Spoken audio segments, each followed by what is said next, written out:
বসন্ত উৎসবের রঙে রাঙানো পরিবেশে বিজেপির রাজ্য দপ্তরে বইছে খুশির হাওয়া। 2026-এর বিধানসভা নির্বাচনকে সামনে রেখে উত্তর কলকাতার সাংগঠনিক জেলা সভাপতির পদে পুনরায় বহাল করা হলো তন্মগ্ন ঘোষকে। বঙ্গ বিজেপির শীর্ষ নেতৃত্ব তার প্রতি আস্থা রেখে আরও একবার বড় দায়িত্ব দিলেন। উত্তর কলকাতার প্রতিটি বিধানসভা আসনে জয়ের লক্ষ্য নিয়েছে ভারতীয় জনতা পার্টি, আর সেই কারণে সাংগঠনিকভাবে শক্তিশালী নেতৃত্বের প্রয়োজন ছিল। তন্মগ্ন ঘোষের নেতৃত্বে বিজেপি যে আরও সুসংহত হবে সে বিষয়ে আশাবাদী দলীয় নেতৃত্ব। এদিকে প্রিয় নেতাকে পদে ফেরানোই উচ্ছ্বাসে মেতেছেন বিজেপির কর্মী সমর্থকরা। রাজ্য দপ্তরে চলছে রঙের মেলা, কেউ আবির খেলছেন, কেউ আবার পুষ্পস্তবক দিয়ে স্বাগত জানাচ্ছেন তন্মগ্ন ঘোষকে। এক কথায় রাজ্য দপ্তর এখন রঙে, আনন্দে ও উদ্দীপনায় মাখামাখি।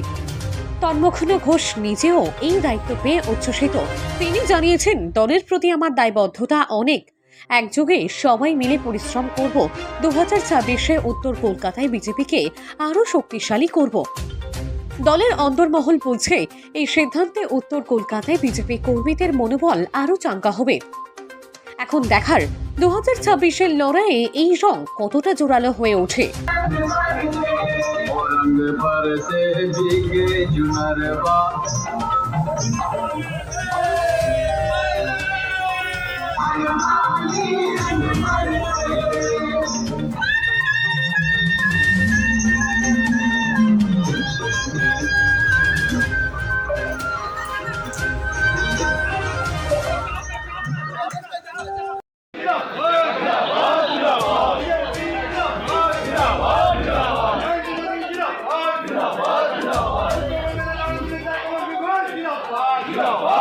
আছে 7টা বিধানসভায় প্রত্যেকটা কার্যকর্তাকে নিয়ে আমাদের একসাথে নিয়ে নামতে হবে, প্রত্যেকে একসাথে, এবং এটাই এই ঐক্যের নামই ভারতীয় জনতা পার্টি।